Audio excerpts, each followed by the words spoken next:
that beautiful prayer. We'll move on to our next segment, which is the Lectio Divina. Thank you again for joining us. For those who may be joining for the first time and are asking yourself, what is Lectio Divina?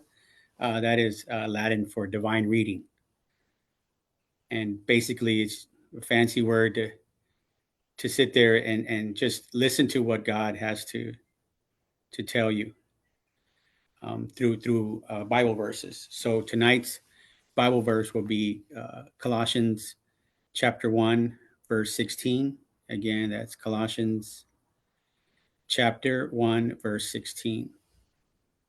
Now let's get into the word. Lord, speak, and your servant is listening.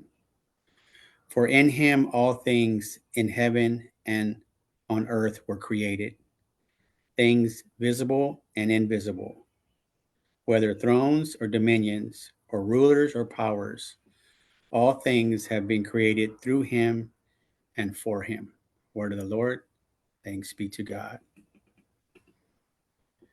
I'm going to go ahead and read it again, but this time pick out a word or a phrase that may stick with you and hold that into your heart quietly.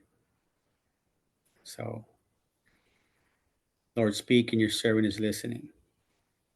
For in him all things in heaven and on earth were created, things visible and invisible, whether thrones or dominions or rulers or power.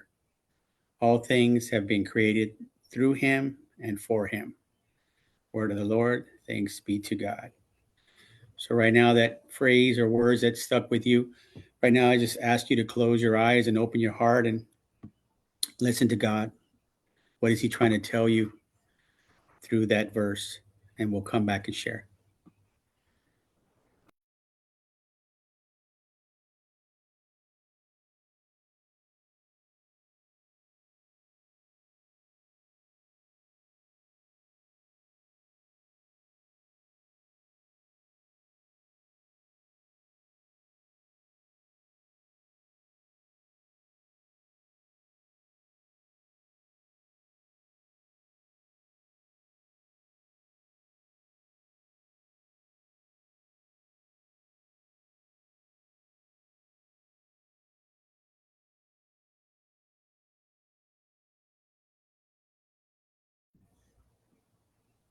Okay.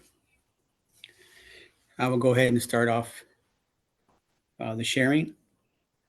For me, the verse that sticks out to me is visible and invisible. Much of my work week is filled with the stuff that I can see. Work deadlines, work emails, traffic, stress of being a parent. Um, those are the stuff that is visible to me. But it also says in the verse things that are invisible, um, like the stress that we carry, or the whispers or prayers that we have for our family, or the hope that we have for our children. Those are the invisible stuff that is there. But in this verse,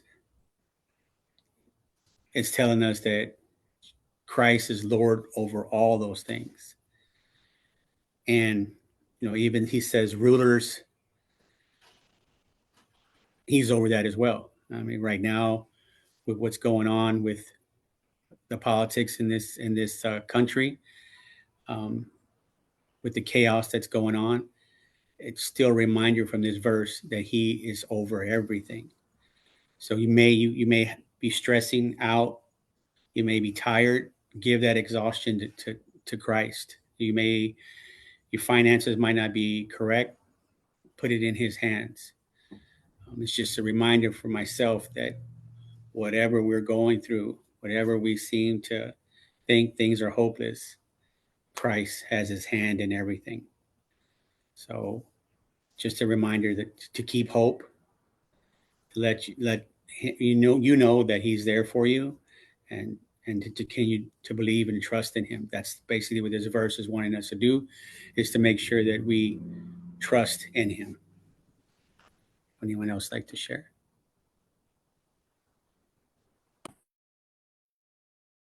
I'll share.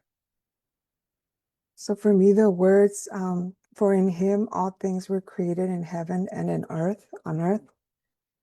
For me, it's like this week was really hard last week with what's been happening. And it's like we've forgotten who the creator is. This world has come to like, I want more, I want to conquer more, or greed. It's out of greed. And we have to be in persistent prayer for what's going on, but not only in persistent prayer, I feel like as Catholic Christians, we have to stand up for the people that can't, for all those people that are being treated so bad. I feel that we're called, just like many of the saints in the past, Maximilian Kolbe, many of the saints that did so much for society when they knew that they needed it. Now it's like our turn in a way to be able to do that, speaking out, putting awareness out there, and not just simply, I'm not saying that prayer doesn't work, of course it does. But if we're able to do more, do more. Because it's not just about, it's like, I'm not going to pray for somebody when they're hungry. I'm going to give them food. So we have to unite and be able to do what we can for our neighbor, and bring awareness, because I feel like as Catholic Christians, many of us stay silent, you know, and I don't think it's okay. And this is my opinion. I think it's time for us to really truly reflect Jesus, because sometimes we're reflecting him the wrong way.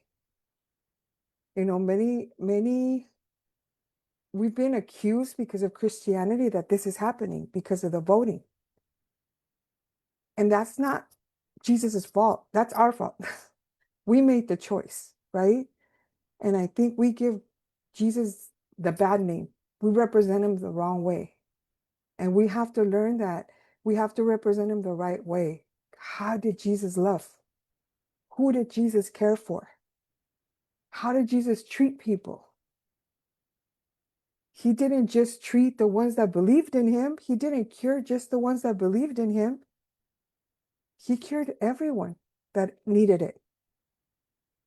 And I feel like it's time for us to speak out and to be able to reflect Jesus in all those that need it the most right now.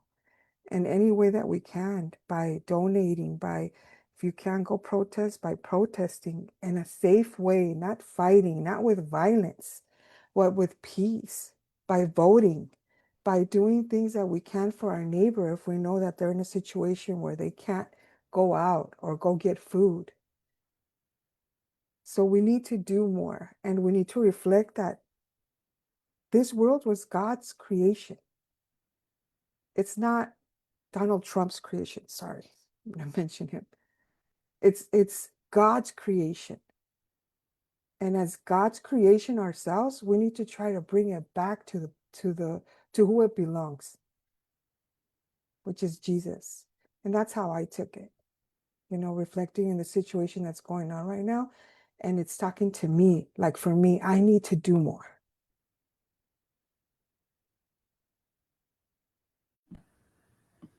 Thank you, Nina, for sharing. Yeah, just last closing thoughts before we move on to our next segment. That verse reminds us that our lives are not random. We are created through Him, for Him. So if we just remember that and use what Nina was saying, that we reach out to those that are in need.